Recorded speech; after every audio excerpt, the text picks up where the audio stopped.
forecast first. Good evening on this cold day. It's only 8 degrees in Sioux City, 4 degrees in Sioux Falls, and Estherville is down to 0. Wind chills are below 0 across the board, 10 below in Sioux City and 15 below in Spencer and Storm Lake. So no surprise, a very cold night, 3 degrees at 10, 1 below at 2, and 4 below at 6 with clearing skies this evening. It's a cold 7-day forecast again, and we have multiple chances for wintry precipitation. I'll tell you exactly what I mean by that in just a few minutes. It's time for local news that matters. Live from KCAU TV in Sioux City, Iowa, this is ABC9 News at 6. Good evening and thanks for joining us tonight. I'm Jenna Renstrom. It's the biggest piece of legislation expected to make its way out of the Capitol, and it's on a fast track to taking effect in Iowa. Tonight we take a closer look at the new gas tax and what it means to you. Here's what you need to know. The law takes effect on Sunday. It will raise the tax by 10 cents a gallon. That means 31 cents total for regular. That extra amount will generate around $200 million in revenue annually for city, county, and state roads. This bill becomes law very quickly. On Tuesday, the House and Senate passed the increase. About 24 hours later, Governor Branstad signed it into law. Wasting no time, the governor is putting the bill into effect March 1st. That expedited process came as a surprise to some. The governor was in Sioux Center today, where we got a chance to speak with him about why the law is being enacted so quickly. Here's Tim with more on that. Just like a lottery jackpot prize, the governor's signature provides an almost immediate cash infusion to improve the state's aging bridges and roadways.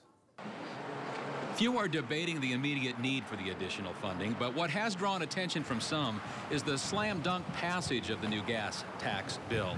In Sioux Center on Thursday, the governor was quick to explain. The last time it was addressed was 1989, so it's really been long overdue. And I know a lot of people have been working on this. Farmers and businesses and even truckers who are going to have to pay more feel that to have better and safer roads, this is something that's needed. Even though the hike in the gas tax is expected to produce more than $200 million annually in additional dollars, there will be no shortage of places for the DOT to spend the cash. But already, Highway 20 through Siouxland is emerging as a top priority. The director of the DOT is going to put it on their agenda to consider expediting the Highway 20 project. I think it's a very positive and good thing for economic development and also for safety on our highways, getting some of that heavy truck traffic off of Interstate 29 and 80. It's the first time since the Highway 20 project started more than 50 years ago that a 4-lane express route from Sioux City to Dubuque looks promising. It's a great example of how in Iowa we work together and get things done. Today, the overall unstable nature of the gas business is adding a little confusion to the gas tax hike. For businesses like here at Pump and Pack, bulk prices jumped by a dime overnight. Today, customers are seeing that dime reflected at the pump. But come Monday, that price per gallon will jump another 10 cents when Pump and Pack and other businesses update their pumps, passing the tax hike on to customers. Now, while that is higher than we're used to paying, it's still well below what consumers were paying just 2 years ago. That's right, 2 years ago, the AAA reported Americans were spending about $3.49 per gallon for regular. That's still more than $1 more than what the pump will reflect come next week. Jenna? Still not too bad right now. Thanks, Tim. 11 students and their driver were hurt when their school bus rolled over in Illinois this morning. Officials say the middle school students were traveling to a science and technology conference when the bus hit an icy and rolled over on Interstate 80 in East Moline. Authorities say one student did suffer a leg injuries, but none of the other injuries were considered serious. The first thing that we have to think about, especially with weather like this, is how to keep them all warm. We had Metrolink coming with one of their buses. We were able to call them off because at the time we thought it was going to be a major school bus. All 12 were released from the hospital before 3 o'clock this afternoon. Police say the bus driver was cited for driving too fast in icy conditions.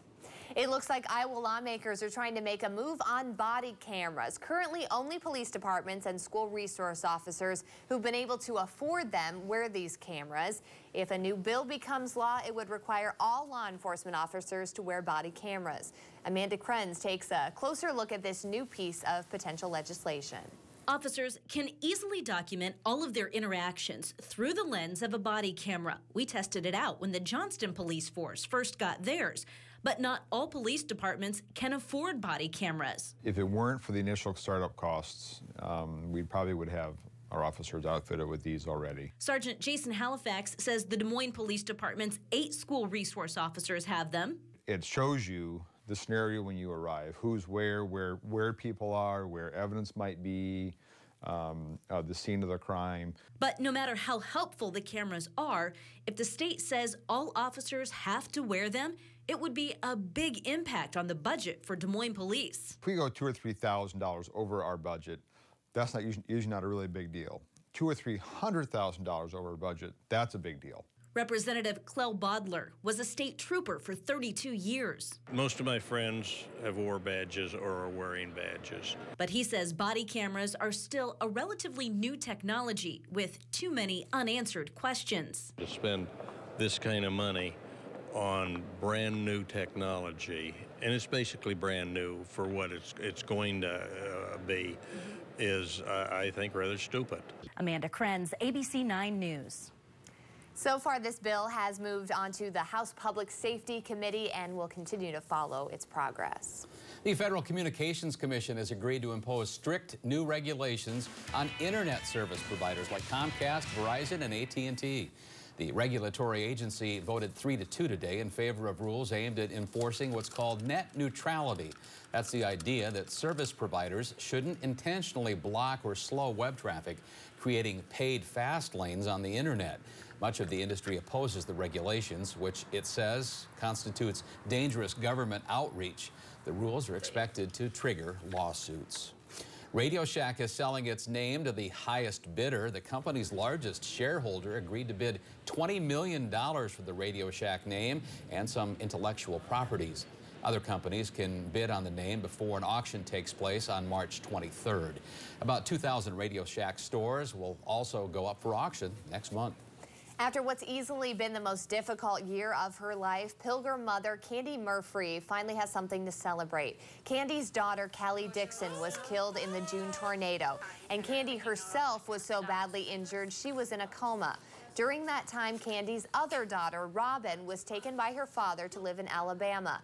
After a lengthy custody battle, Candy finally has Robin back home in Siouxland, bringing back the pieces of what was a broken family. We'll have more on her story coming up tonight at 10. It's the only specialty Indian food restaurant in Sioux City, and now it's also one of the new Blue Zone's designated restaurants. Shahi Palace is the latest addition to the growing list of healthy local options and the 10th Blue Zone's restaurant in town. The restaurant's focus on dishes using a base of fresh vegetables, lentils, and chickpeas quickly caught the attention of Blue Zone's organizers. Co-owner Harry Singh says that with the guidance of Blue Zones, the restaurant was able to revise its menu and think outside the box with some unique promotions like a discount for customers who ride their bike. We have a lot of healthy options. Even like if you see on the tables, we don't have salt and sugar and stuff. We have a free milk for kids. We took a chance and we had a really good response. Now, we also spoke with Blue Zones organization lead Chris Liberto, who says Sioux City is close to being certified as a Blue Zones community. He expects that could be fulfilled this spring, but the project will continue beyond in promoting healthy habits. Well, if you like to splurge on Girl Scout cookies, now there's a way to get them year-round. The organization has teamed up with Wicked Cool Toys to create the first ever Girl Scouts cookie oven. It features mixes inspired by some of the most popular Girl Scout cookies like Thin Mints. The oven has a viewing window and a warming station to heat and melt icing. The Wicked Cool Toy Girl Scout line is expected to hit U.S. retailers coming up this fall, so make sure you keep an eye open. There you go. The Easy Bake Oven is kind of Passé. that's been pushed to the wayside. Now it's the Girl Scout. Been there, done that, I guess, huh? Still to come, we're continuing to celebrate Black History Month at ABC9 News. We'll have another look at the African-American experience in just a bit. And it's going to be cold again tonight and tomorrow. Mixed precipitation chances for several days in the 7-day forecast when temperatures will stay below normal. See you after the break. You're watching ABC9 News at 6 with Tim Seaman, Jenna Renstrom, Chief Meteorologist Fred Hexam, and Sports Director Chris Palmquist. This is ABC9 News at 6.